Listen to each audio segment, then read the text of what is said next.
বিক্রম, এদিকে সব তৈরি তো? বারবেলা পড়ে যাচ্ছে, বউকে যাত্রা করাতে হবে। ঠাকুমা, তুমি তুমিও এর মধ্যে আছো? আমি ভাবতে পারছি না। তুই যা কাণ্ড ঘটিয়েছিস, এছাড়া আর কোনো পথ ছিল না।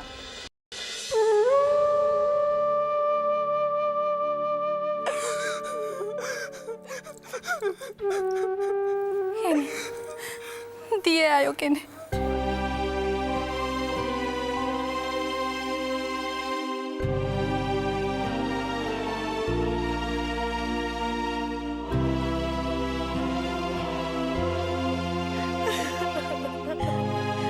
মা, কিচ্ছু ঠিকই করার নেই। মেয়েকে যাত্রা করাতে হবে, কান্নাকাটি করে সময় নষ্ট করিস না।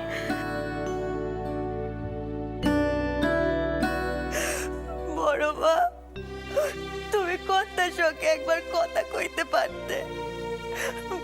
বাচ্চার আবার যাওয়াটা আটকানোর চেষ্টা একটিবার করতে পারতে। বড় মা, এমন করে কঠিন তুমি হলে কেমন করে?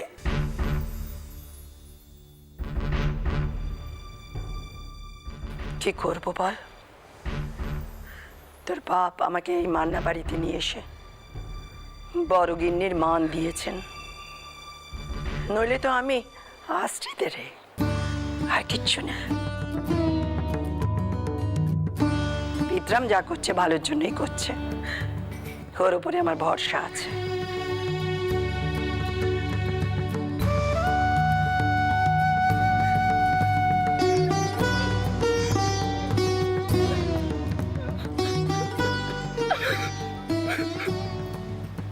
থাক থাক থাক,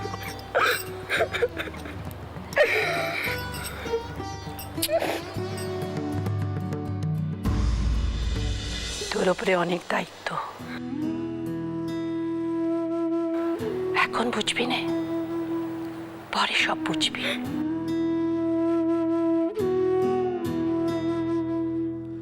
সব ঠিক কি করে সামলাতে হয় তখন বুঝতে পারবি।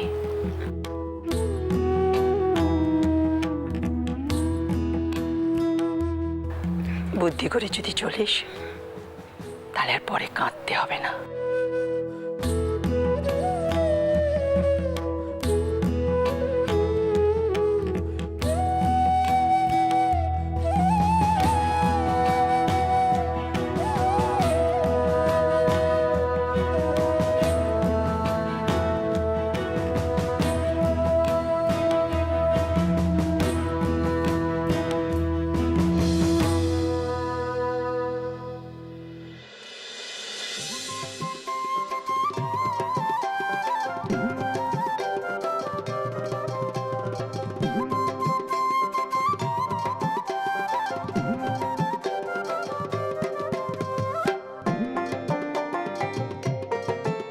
আরে ও খেমি, আরে হলো তোদের? হ্যাঁ, আরে তাড়াতাড়ি কর।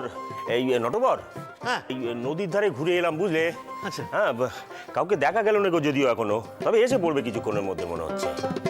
দাদা বলি, এইদিকে তো হয়ে এসেছে। ও সিদ্ধেশ্বরী,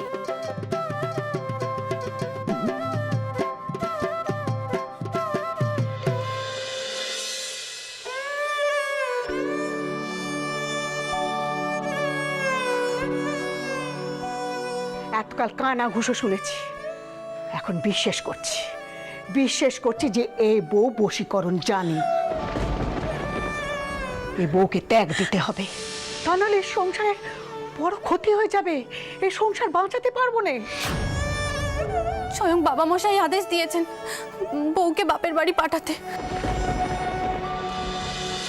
পালকি এলো পালকি এলো পালকি এলো রে, নতুন বউটি যাবে যে তার বরের সঙ্গেতে। ওরে নতুন বউটি যাবে যে তার বরের সঙ্গেতে। পালকি এলো পালকি এলো পালকি এলো রে, পালকি এলো পালকি এলো পালকি এলো রে। বলি ও কাকা, বিয়ে তো হয়ে গেছে সে অনেক দিন, এখনো সে বিয়ের গান। হ্যাঁ এই জানো নটবর কাকা, এই বিয়ের কথাটা ভাবলেই না আমার মনে হচ্ছে যে বিয়েটা কালকেই হলো। বুঝলি গোবিন্দ, আমার ঘর আবার আলোয় আলোয় ভরে উঠবে রে, ভরে উঠবে। জয় রঘুবীরের জয়, জয় রঘুবীরের জয় রঘুবীরের জয়, জয় রঘুবীরের জয়। বলি ও দাদা, আমার না কেমন কেমন ঠেকছে। ওই বেআই মশাই পাইক দিয়ে খবর পাঠালেন যে রানী আসছে। অত বড় রাজার ঘরের বেটা আমাদের আমাদের মাটির ঘরে এসে থাকবে? বলি বলি জামাই আসবে তো? এ কি অলক্ষণী কথা। সপ্তাহে আমি দেখেছি তোর মন বড় কুগায় খেমি। বিয়ের পর প্রথমবার রানীকে কি একলা পাঠাবেন তেনারা? নিশ্চয়ই জামাই আসবে। এই এই ইয়ে রাম গোবিন্দ, তোর একটু এগিয়ে দেখ না, পালকি টালকি কিছু দেখা যায় কিনা দেখ একবার। গোবিন্দ, আর ইয়ে নটবর, আরে তুমি দাঁড়িয়ে দাঁড়িয়ে কি করছো বলো দেখি? হ্যাঁ, আরে বাবা মেয়ে জামাই আসছে, কিছু না হোক বের গানটাই ধরো না কেন আবার? হ্যাঁ ধরি, তাহলে ধরি। হ্যাঁ ধরো ধরো ধরো ধরো। পালকি এলো পালকি এলো পালকি এলো রে,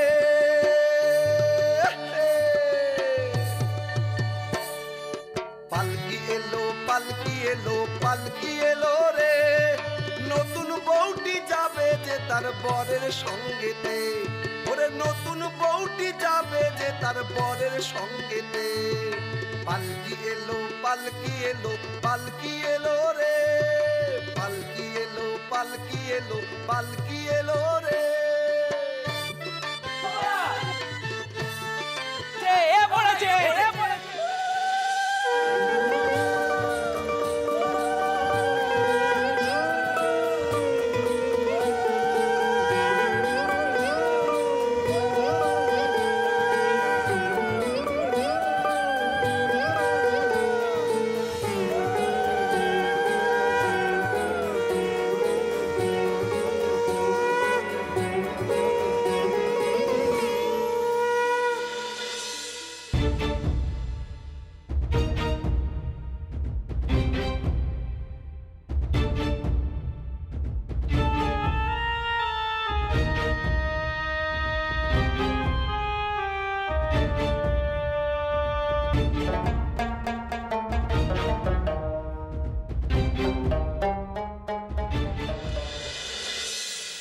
জামাই কোথায় মা?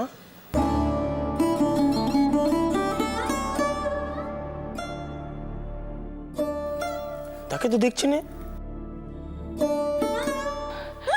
ওমা, কাঁদছিস কেন? জামাই কোথায়?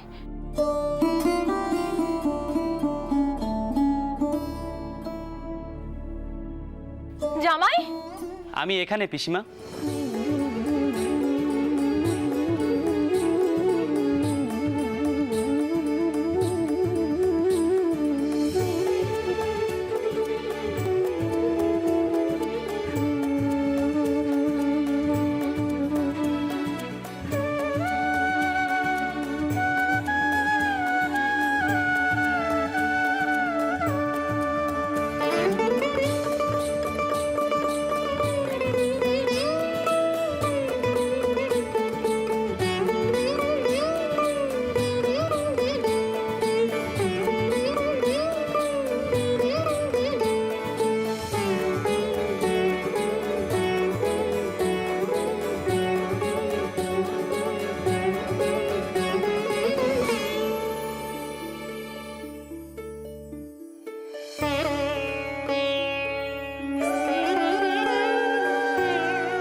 এসো বাবা জীবনে এসো। আমার এই গরিব ঘরে তোমাদের যে কি করে খাতির যত্ন করবো আমার জানা নেই কো বাবা, কিন্তু বিশ্বাস করো তোমাদের দুজনকে এই ঘরে পেয়ে আমি সত্যি ধন্য হয়ে গেছি বাপ। এ থাক থাক থাক থাক থাক, তুমি আমার পায়ের ধুলো নিতেছো কেন? এভাবে বলে আমায় লজ্জা দেবেন না বাবা মশাই। আপনি তো রানীর পিতা, আমার পিতৃতুল্য।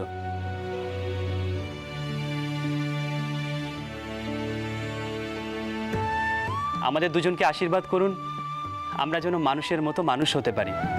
তোমাদের মঙ্গল হোক বাবা। রঘুবীর তোমাদের মঙ্গল করুন। এমা এই যা পিসির কাছে যা। থাক থাক থাক, রঘুনাথ তোমাদের মঙ্গল করুন। আরে ও যমুনা, ওখানে দাঁড়িয়ে কি করছো? জামাইকে একটু দেখো না।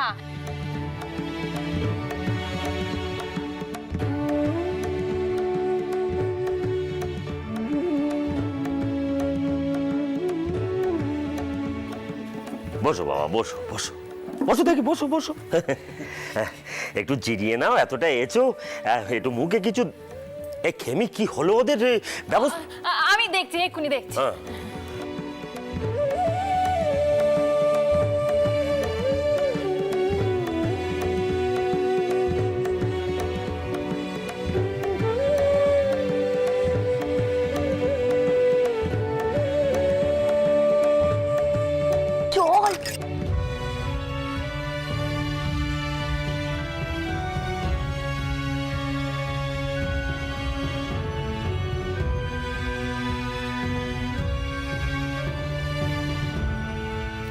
বসো, এই এই এই তো, দাও দাও, একটু মুখে কিছু দাও বাবা।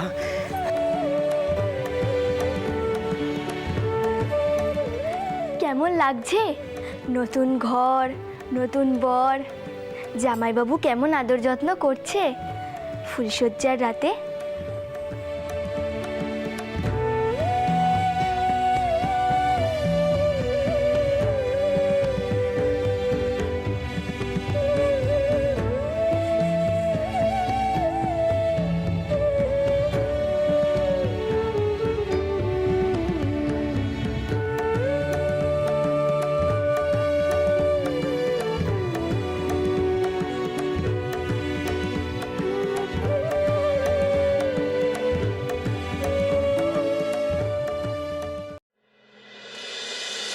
বাবা, মরে যাই মরে যাই, তুই তো দেখছি জামাইবাবুকে চোখে হারাচ্ছিস। তা যখন বলেছিলাম চোখ বন্ধ করে জামাইবাবুর রূপ দেখতে, তখন তো খুব বলেছিলি যে রঘুনাথকে ছাড়া কাউকে দেখতে পাচ্ছিস না। এখন কি হলো?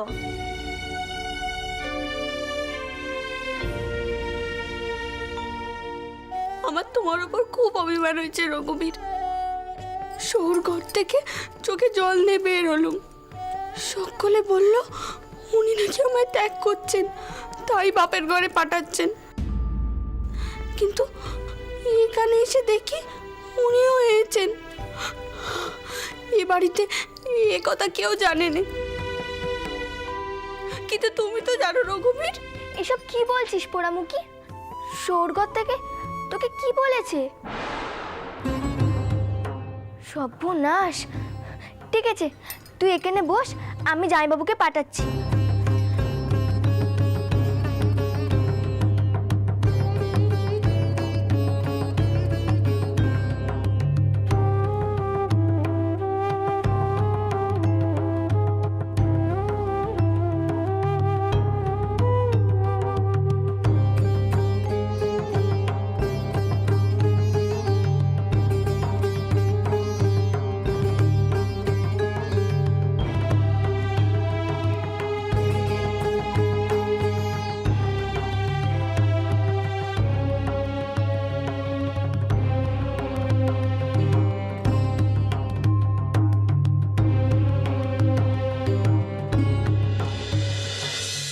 রানী,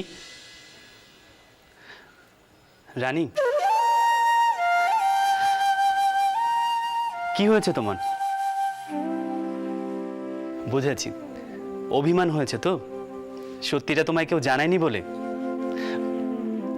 রানী, এদিকে তাকাও।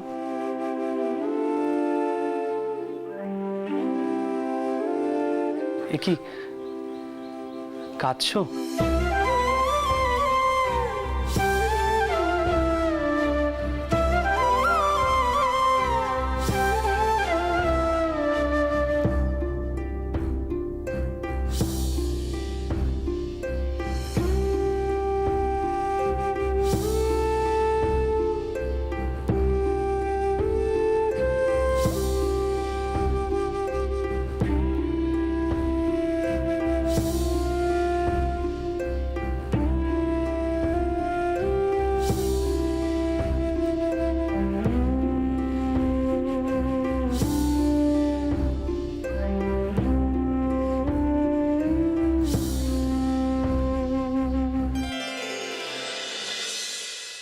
কেঁদো না রানী, এইভাবে কেঁদো না।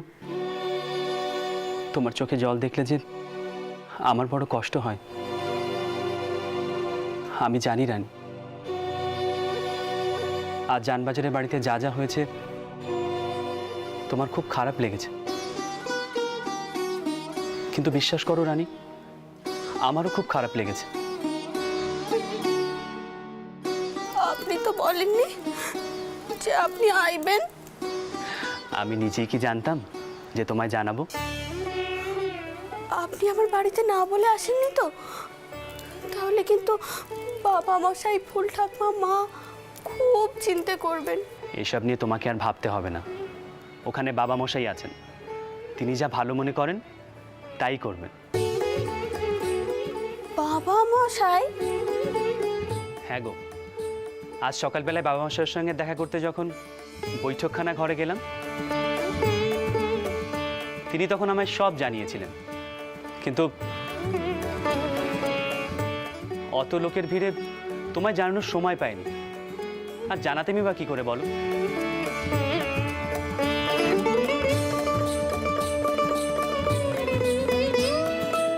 তবে আগে থেকে জেনে গেলে ব্যাপারটা অমন জমতো না, কি বলো? আপনি আপনি এখানে এলেন কি করে? বাবা মশাই কি বললেন? তোমার সহিসকে বলা আছে ঘোড়া তৈরি রাখতে। খিড়কির দোর দিয়ে বেরিয়ে ঘোড়া ছুটিয়ে সোজা কোনা গ্রামের উদ্দেশ্যে রওনা হও। আর হ্যাঁ, বাড়ির কেউ যেন কথাটা জানতে না পারে। বিয়ের পর মেয়েরা যখন প্রথমবার বাপের ঘরে যায় তখন জোরে প্রবেশ করতে হয়, সেটাই নিয়ম। এখনই ঘোড়া ছুটিয়ে গেলে তুমি পালকি পৌঁছবার আগেই তাদের ধরে ফেলতে পারবে। কি হলো, হাঁ করে কি দেখছো? হ্যাঁ, আমার এই ব্যবসা, তালুক মুলুক, অর্থ সব ভবিষ্যতে তোমাকেই দেখতে হবে চন্দ্র। কূটনৈতিক বুদ্ধি, কূটনৈতিক বুদ্ধি না থাকলে জীবনে এগোবে কি করে? বাবা মশাই, আমি মনে করেছিলাম। কি মনে করেছিলে? যে লক্ষ্মী প্রতিমাকে আমি স্বয়ং এ বাড়িতে নিয়ে এসেছি তাকে আমি বিসর্জন দেব? চন্দ্র, কিন্তু তোমার দিদিমার দিকটাও তো আমায় দেখতে হবে। তোমার দিদিমা দাদামশাইয়ের জন্য আজ আমি এখানে এসে পৌঁছেছি, জীবনে প্রতিষ্ঠা পেয়েছি। তাই সব দিক বজায় রাখার জন্য আমায় এই সিদ্ধান্ত নিতে হয়েছে। বাবা মশাই, দাদামশাই কি এই সিদ্ধান্ত মেনে নেবেন? তোমার দাদামশাইয়ের ওপর আমার পূর্ণ আস্থা আছে, তিনি নিশ্চয়ই এর প্রতিকার করবেন। নিশ্চয়ই করবেন। যাও যাও, কয়েকদিনের জন্য শ্বশুর গৃহে ঘুরে এসো। আমি নায়েবকে বলে সব ব্যবস্থা করে রেখেছি। বাবা মশাই,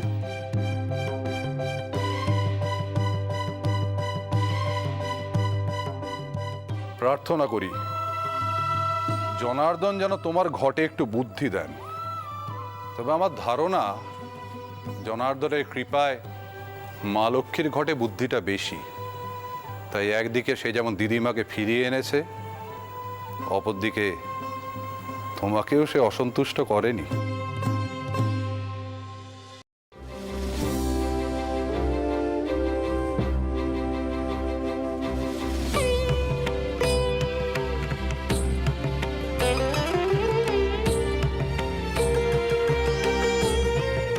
আমি জানতাম রঘুবীর, আমি জানতাম তুমি এতটা নিষ্ঠুর হতে পারো না।